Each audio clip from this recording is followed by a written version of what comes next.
directrice, partie directrice de l'âme, hégémonikon.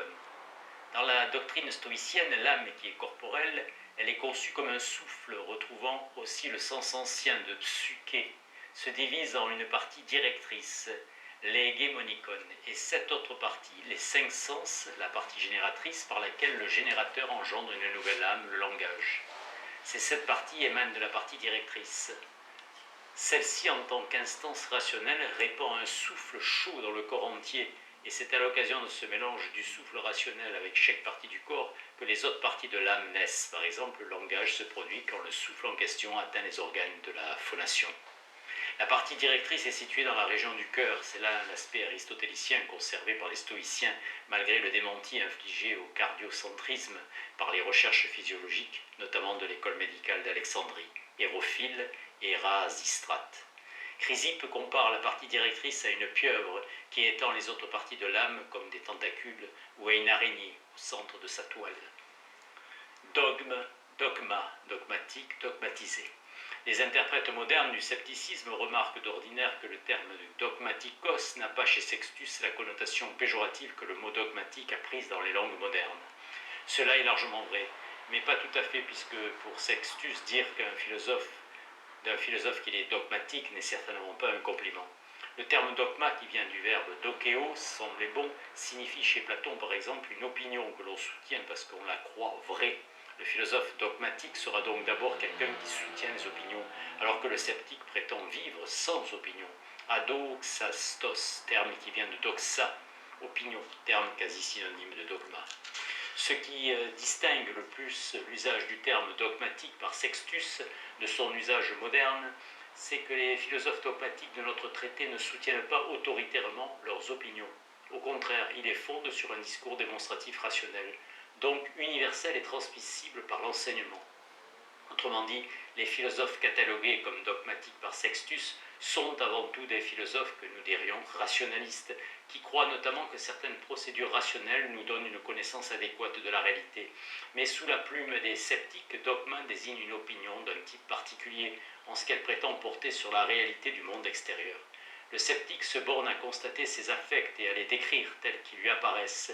Il dit ce qui lui apparaît à lui-même et rapporte son propre affect sans soutenir d'opinion, en ne se prononçant fermement en rien sur les objets extérieurs. Quels philosophes sont dogmatiques? À l'opposé de la tendance de certains sceptiques qui voyaient des inclinations sceptiques chez la plupart des penseurs depuis Homère, Diogène Laërce, Sextus semble plutôt rejeter dans le dogmatisme tous ceux qui ne sont pas membres de la mouvance pyrrhonienne. Cependant, en parlant de ceux qu'on appelle dogmatiques, au sens propre par exemple, les partisans d'Aristote et d'Épicure, les stoïciens et quelques autres, Sextus semble sous-entendre que les autres ne le sont que d'une certaine manière. Évident, énarguès. Le couple évident-non évident, qui en français donne une trompeuse parenté étymologique à 2 termes, énarguès et adélon, qui n'en ont pas, est fondamental à la fois dans l'épistémologie hellénistique et dans les stratégies sceptiques. L'autre terme qui chez Sextus s'oppose à adélon, prodélos, traduit ici par obvi, semble d'un emploi plus restreint et plus technique qu'énarguès, et est explicitement attribué par Sextus au dogmatique. Le mot énarguès a été utilisé bien avant l'époque hellénistique et Platon, par exemple, l'emploie notamment pour désigner l'évidence sensible. C'est dire que le mot a quelque chose à voir avec la vérité, mais ne lui est pas essentiellement lié. Frédé fait remarquer qu'il peut parfaitement désigner quelque chose qui semble clair au sujet tout en étant trompeur. Dans les Perses d'Esquile, il s'applique à un songe, bien que d'après Sextus lui-même ce soit Théophraste qui est le premier fait de l'évident, énarguès, le critère de la vérité, valable aussi bien dans le domaine du sensible que dans le domaine de l'intelligible. C'est bien avec les philosophes empiristes que sont l'épicurisme et le stoïcisme que l'énargeia prend l'importance philosophique que Sextus lui connaît. Toute évidence est alors une évidence sensible, ou repose en dernière instance sur une évidence sensible. Extérieur, monde extérieur. Les expressions que l'on peut et doit traduire par monde extérieur sont au moins au nombre de 6. Ta ektos, ce qui est à l'extérieur, ta hypokeimena, les sujets au sens étymologique, c'est-à-dire ce qui est sous-jacent, ta ektos hypokeimena, combinaison des deux premières, ta pragmata, les choses, ta ektos hypokaimena pragmata, combinaison des trois autres, ta aisheta, ce qui est perceptible ou perçu sous ces différents vocables. Sextus englobe beaucoup plus que ce que nous appelons le monde extérieur. Il considère comme extérieur à moi tout ce qui n'est pas en pure conscience actuelle de mes affects. Ainsi, la douleur du miel qui m'apparaît maintenant, ou son amertume si j'ai un ictère, ne fait pas partie du monde extérieur, mais en font partie le miel lui-même. Le jugement, le miel et tout, est aussi des jugements comme le Dieu est grand. L'homosexualité est honteuse, il faut punir le vol. Il est difficile de savoir, en l'absence de déclaration formelle de Sextus, quelle est sa position sur les cas limites. Quand il décrit exactement ce à quoi il peut donner son assentiment, Sextus parle de ce qui nous apparaît sur le moment, et il faut sans doute considérer que sur le moment est sous-entendu dans les autres passages concernant ce qui m'apparaît. On peut donc présumer que même mes affects passés et a fortiori futurs sont des réalités du monde extérieur sur lesquelles je dois suspendre mon assentiment. Les sceptiques iraient ainsi encore plus loin que les cyrénaïques qui soutenaient que seuls les affects des autres me sont étrangers. Fin télos du scepticisme. Il semble fort probable que Pyrrhon assigné à son scepticisme un but pratique, le bonheur qu'il concevait comme un état d'insensibilité, apathéia, et d'absence de troubles de tranquillité, ataraxia, ce qui le rapproche beaucoup des philosophes hellénistiques venus peu après lui. Ces deux termes seront attribués aux sages, le premier par les stoïciens, le second par les épicuriens. Ce sont ses successeurs, peut-être des Timons, qui doublèrent ce scepticisme éthique d'un scepticisme théorique axé sur la critique de la connaissance. Mais un sceptique ne peut, sans violer son principe de non-assertion, prétendre que la suspension de l'assentiment produit nécessairement l'absence de trouble et donc le bonheur. C'est pourquoi Sextus précise que la tranquillité suit fortuitement la suspension de l'assentiment. Tout en conservant le terme sans doute utilisé par Pyrrhon de tranquillité, ataraxia, Sextus l'emploie en deux sens si différents que l'on peut considérer qu'il y a chez lui une sorte de dédoublement de la fin du scepticisme. D'un côté, en effet, il continue de considérer la tranquillité comme l'absence continue de tourment et le calme de l'âme, mais il parle aussi de tranquillité en matière d'opinion, qui semble bien désigner une ataraxia purement intellectuelle. Par ailleurs, Sextus tempère la rigueur de la fin éthique de Pyrrhon en remplaçant l'insensibilité par la modération des affects, métriopatheia. Ce dédoublement apparaît clairement dans des déclarations comme celle qu'il fait. C'est pour cela que nous disons que la fin du sceptique est la tranquillité en matière d'opinion et la modération des affects dans les choses qui s'imposent à nous. Certains, parmi les sceptiques éminents, il s'agit sans doute de Timon et d'Énésidème, ont ajouté à cela la suspension de l'assentiment dans les recherches. Force égale, isosténéia. La reconnaissance de la force égale, isosténie, des arguments proposés par les dogmatiques sur toute question soumise à l'examen est la voie qui mène à la suspension de l'assentiment. Cette stratégie sceptique est étroitement liée à l'emploi de l'expression « pas plus ». Cette argumentation de l'isosténie semble avoir été employée par Pyrrhon lui-même. Énésidème écrit qu'Eugène Laërce dit que Pyrrhon ne définit rien dogmatiquement du fait des raisons opposées et suit les choses apparentes. Et elle remonte plus haut, puisqu'Aristote la formule clairement dans sa métaphysique. En employant lui aussi l'expression « pas plus » en l'attribuant à des proto-sceptiques non identifiés et à Démocrite. Sextus, en introduisant l'isosténie dès sa définition du scepticisme, semble vouloir lui donner un champ d'application très large, en parlant aussi bien d'objets, pragmata, que de raisonnement, logoi, opposés et égaux. C'est pourtant au raisonnement ou au jugement que l'argument s'applique proprement. Quand il concerne les objets, c'est à travers des jugements sur leur existence ou leur nature. Stryker s'est efforcé de montrer qu'il y avait une différence importante entre l'isosténie et la relativité, et que la première est plus strictement sceptique.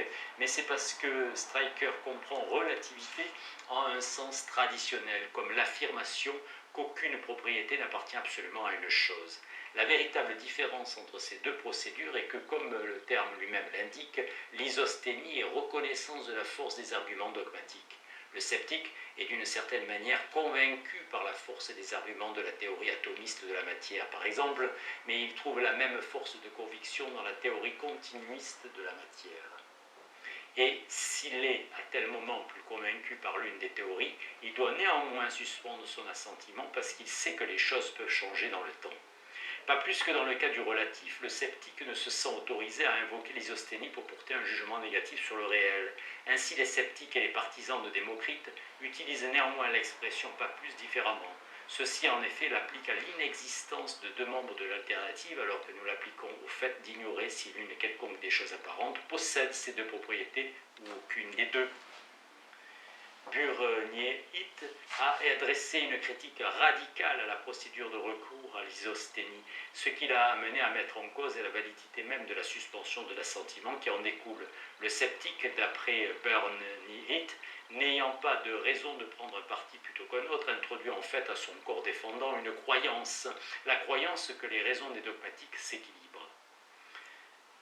Sextus a bien vu le danger de cet entraînement fatal puisqu'il précise « Quand donc je dis à chaque argument s'oppose un argument égal, je dis implicitement ceci. À tout argument sur lequel a porté ma recherche qui établit quelque chose dogmatiquement, il me paraît que s'oppose un autre argument établissant quelque chose dogmatiquement égal au premier quant à la conviction et à l'absence de conviction. De sorte que proférer ce discours n'est pas dogmatique mais annonce un affect humain qui apparaît à celui qui l'éprouve. » On peut répondre à Burnier-Hitt que pour Sextus, la suspension de l'assentiment ne suit pas logiquement l'isosthénie, pas plus que la tranquillité ne suit nécessairement la suspension de l'assentiment.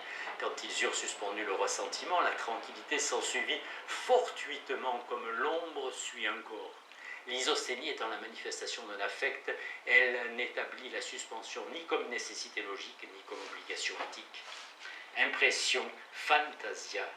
Le terme fantasia, souvent traduit par imagination chez les philosophes classiques, indique à partir de la philosophie hellénistique plutôt le résultat de l'activité de l'esprit comme récepteur et producteur d'images que la faculté elle-même de produire et de recevoir des images. On pourrait traduire à chaque fois de manière approximative impression, apparition, présentation, représentation. Les impressions comprennent non seulement les impressions sensibles, mais aussi celles qui nous viennent par l'imagination, l'hallucination, le rêve. Ce que les sceptiques reprochent aux philosophes dogmatiques, c'est de lier leurs impressions à un jugement d'existence sur les choses censées correspondre aux impressions. Tant la théorie stoïcienne de l'impression cognitive que la thèse épicurienne selon laquelle toutes les impressions sont vraies amène effectivement le sujet à donner son assentiment à certaines impressions sous prétexte qu'elles correspondent à un objet réel. Le sceptique, au contraire, entend faire un usage purement phénoménal des impressions. Il consent à ces impressions en se gardant d'affirmer qu'elles sont impressions de quelque chose. Le sceptique donne son assentiment aux affects qui s'imposent à lui à travers une impression. Par exemple, il ne dira pas alors qu'il a chaud ou qu'il a froid.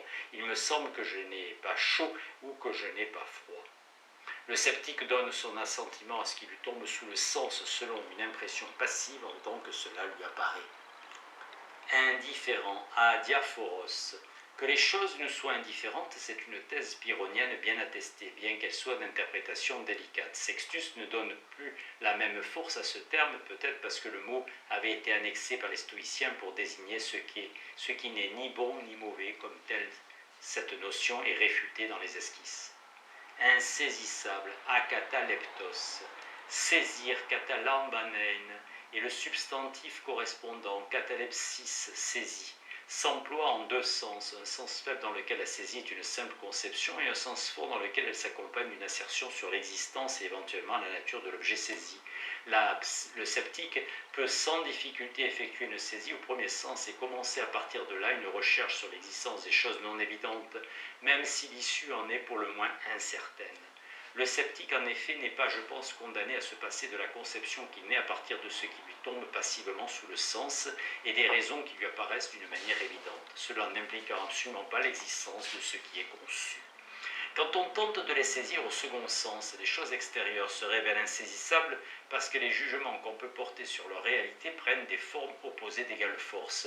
Et c'est selon ce second sens que Sextus emploie ordinairement le terme insaisissable, de sorte qu'il est amené à préciser, quand il veut aussi se servir du premier sens, ainsi l'être humain, pour autant que l'on écoute ce qui est dit par les dogmatiques, me semble être non seulement insaisissable, mais aussi inconcevable. Mais le sceptique ne saurait affirmer que les choses extérieures sont par nature insaisissables au second sens. Ce serait adopter l'attitude dogmatique que Sextus prête aux néo-académiciens et aux cyrénaïques. Il faut pourtant bien reconnaître que Sextus, lorsqu'il montre que telle réalité est insaisissable, le corps, le temps, semble bien incliné vers une telle position. Si le temps n'est ni un corps ni un incorporel, et qu'il ne peut être que l'un des deux, il est difficile ne serait-ce que d'imaginer qu'il puisse ne pas être insaisissable. Mode tropos. Les modes de la suspension de l'assentiment sont des procédés employés par différents sceptiques, au moins depuis Énésidème. Pour amener à la suspension de l'assentiment, Sextus nous dit que les modes étaient aussi appelés logoi, sans doute au sens d'argument ou type toupoi. Certains éditeurs corrigeant ce dernier terme ont lieu, topoi, au sens que la dialectique antique donnait au mot lieu ou à l'expression lieu commun. En ce sens, Aristote, Théophraste, Cicéron ont écrit des topiques. Le terme tropos a un sens très général et peut être appliqué à presque tous les domaines. Il est possible de le rendre par manière. Il s'agit donc de procéder pour amener à la suspension de l'assentiment. Sextus nous propose 4 ensembles, on pourrait dire 4 batteries de tropes de la suspension de l'assentiment, attribuables à divers philosophes, et qui, malgré leur but commun, mettent en œuvre des procédures différentes.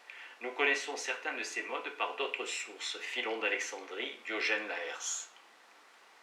Les 10 modes attribués à Énésidème par Diogène Laërce sont censés amener à la suspension de l'assentiment en mettant en lumière la mise en opposition des choses. Bien que Sextus s'en défende, puisqu'assigner un nombre défini et un ordre à ces modes serait proférer les thèses dogmatiques. Il organise bel et bien les 10 modes en une sorte de système. Tous amènent à la suspension de l'assentiment au nom de la relativité et se divisent en 3 groupes. Les premiers, deuxième, troisième et quatrième modes font appel au sujet qui juge. Par exemple, pour le premier mode, l'appréhension différente d'une même situation, du fait qu'elle est perçue par des vivants différents, doit nous garder de donner notre assentiment à des jugements sur la nature de cette situation. Les 7e et 10e modes dérivent de l'objet jugé. Les 5e, 6e, 8e et 9e modes se réfèrent aux deux.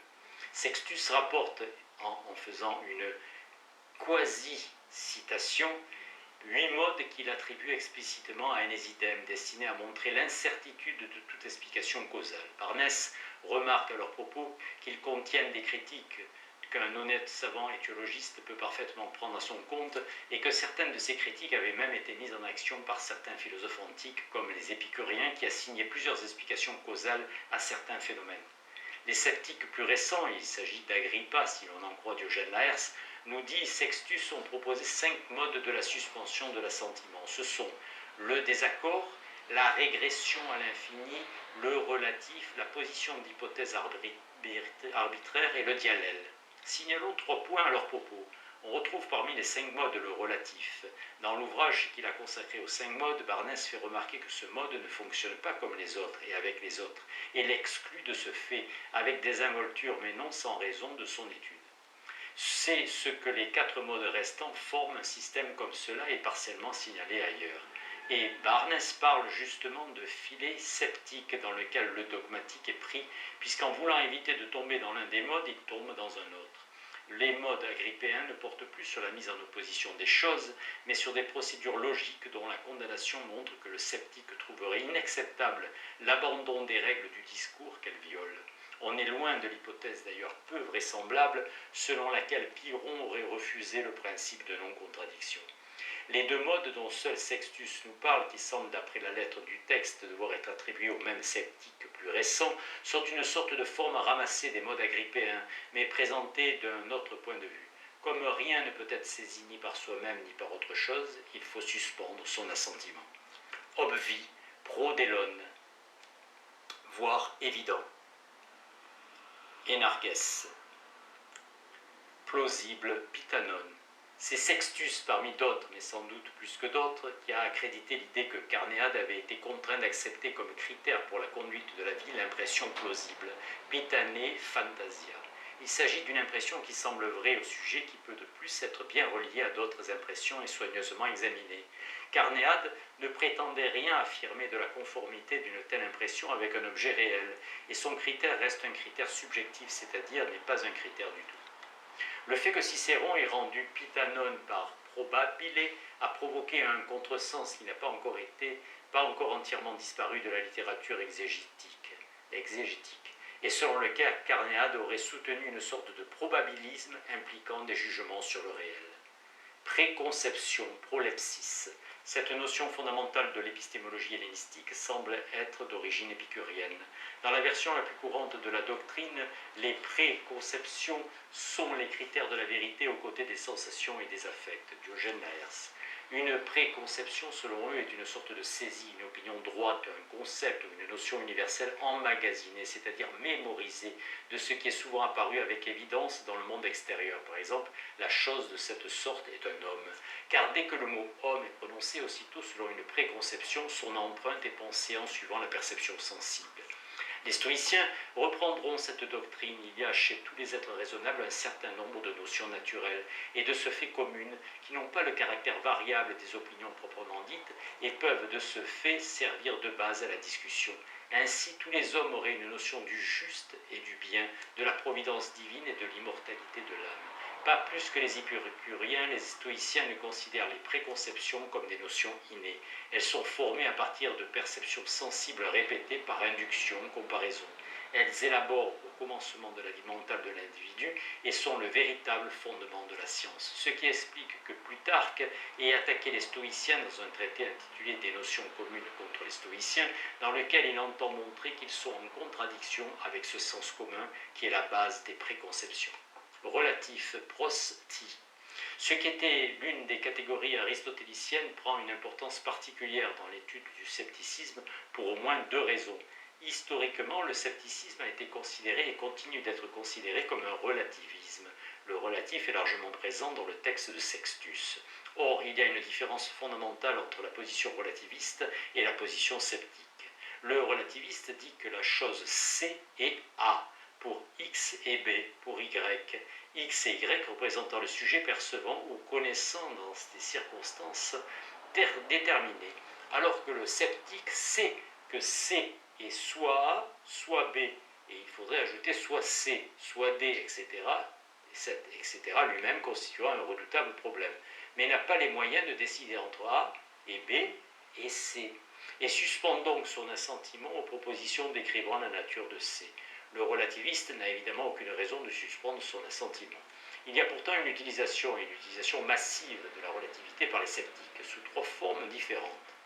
D'abord, tous les modes énésidémiens de la suspension de l'assentiment sont déclarés par Sextus relevés de la relativité, ce qui signifie que ce que les dogmatiques appellent des objets, au sens le plus large, doivent en fait être décrits de la manière suivante. C apparaît à X comme A pouvant être rapporté à ce qui perçoit ou connaît, à ce qui est perçu ou connu, ou aux deux. A peut donc être rempli à l'aide des 9 autres modes. Par exemple, C apparaît à l'animal X comme A, à l'animal Y comme B. Il y a ensuite un des 10 modes, le 8e, qui est spécifiquement nommé relatif. L'argumentation est la suivante. Puisque toutes les choses paraissent être relatives, il faut suspendre son assentiment sur la question de ce qu'elles sont absolument, c'est-à-dire par nature. La troisième apparition du relatif a lieu dans les 5 modes d'Agrippa. Comme Sextus y expose la notion de relatif dans les mêmes termes que dans le 8e mode énésidémien, Anas et Barnès en concluent que le relatif a été introduit dans la liste des 10 modes à partir de la liste d'Agrippa. Dans cette forme agrippéenne de la relativité se trouve indiquée non plus une situation qui a besoin d'être spécifiée selon le percevant, le perçu ou les circonstances, mais la structure générale de l'apparaître des objets. C'est pourquoi il vaut sans doute mieux considérer que si Sextus a importé le mode relatif d'Agrippa dans les 10 modes d'Énésidème, c'est plutôt quand il déclare que les 10 modes dans leur ensemble relèvent du relatif. Scepticisme, skepsis. La traduction de skepsis par scepticisme n'est qu'un pis-aller. Avant que les sceptiques l'utilisent et en tirent leur appellation canonique, le terme désignait la perception visuelle d'une chose, puis l'examen ou la réflexion avec une nuance de minutie et d'insistance, examen soigneux. La skepsis n'est donc pas un corps de doctrine, mais une activité d'examen. À un sens, donc, la plupart des philosophes sont sceptiques, mais les vrais sceptiques, c'est-à-dire selon Sextus, ceux qui se réclament de la voie issue de Pyrrhon, se définissant comme ceux qui continuent de chercher. La skepsis se trouve à définir la totalité de leur activité, d'où la remarquable expression de Sextus pour désigner ses compagnons du scepticisme. oi apo tes skepseos, ceux qui suivent la voie de l'examen. De même désigne-t-il les membres de la nouvelle académie par l'expression ceux qui suivent l'académie. Signe, séméion. La critique de la notion de signe est de première importance dans le renversement sceptique de la partie logique de la philosophie, puisque Sextus considère les démonstrations comme des sortes de signes. Il appuie sa théorie du signe sur la distinction fondamentale entre les choses obvies et les choses non évidentes. Le signe ne concerne ni les choses obvies, ni n'en ont pas besoin pour être connues, qui n'en ont pas besoin pour être connues, ni les choses définitivement cachées, que le signe est impuissant à révéler. Les choses non évidentes occasionnellement sont saisies par des signes commémoratifs, celles qui sont non évidentes par nature par des signes indicatifs. Sextus présente cette distinction entre signes commémoratifs et signes indicatifs comme ayant été proposée par les dogmatiques, dont tout le contexte de la critique du signe en général et de la démonstration en particulier laisse penser qu'il s'agit des stoïciens. Il est certain que le recours aux signes représentait pour les deux grandes philosophies hellénistiques la procédure standard pour le passage du connu à l'inconnu, manetti, et que cela constituait un fait nouveau important par rapport à la tradition aristotélicienne. Mais autant la distinction entre signes communs et signes propres, dont on trouve une trace dans l'Adversus Mathematicos, mais pas dans les esquisses pyrrhoniennes, est importante pour la séméiologie stoïcienne, autant celle entre signes commémoratifs et signes indicatifs ne se retrouve dans aucune des sources disponibles sur le stoïcisme. Manetti fait remarquer qu'elle est même en contradiction avec l'orientation logico-formelle de la théorie stoïcienne du signe. Comme il est difficile de penser que Sextus, qui est fondamentalement un rapporteur plutôt qu'un inventeur, l'a élaboré lui-même, on se demande d'où il a tiré. Est-ce que des médecins empiriques qui distinguaient l'analogisme des dogmatiques, inférence du visible à l'invisible, de l'épilogisme, inférence du visible au visible, un argument en ce sens? Galien fait de l'indication en deixis, la procédure employée par les médecins dogmatiques pour inférer la réalité de choses cachées à partir de manifestations visibles. Tranquillité, ataraxia, voire assentiment, suspension de l'assentiment. Assentiment, sucatathesis, suspension de l'assentiment, époqué. Voix, agogué. Les sceptiques ne forment pas une école au sens habituel du mot. Celle-ci, en effet, suppose l'adhésion à la doctrine d'un maître fondateur. Or, comment savoir quelle était la disposition de Pyrrhon? Sextus emploie donc le mot agogué, qui signifie, outre le fait de transporter la conduite en tous les sens du terme, la direction d'une armée, la conduite des affaires politiques, la manière de conduire sa vie, la manière de conduire un raisonnement ou une investigation intellectuelle. Sextus entend ainsi signifier qu'être sceptique est une affaire de conduite plutôt que de doctrine.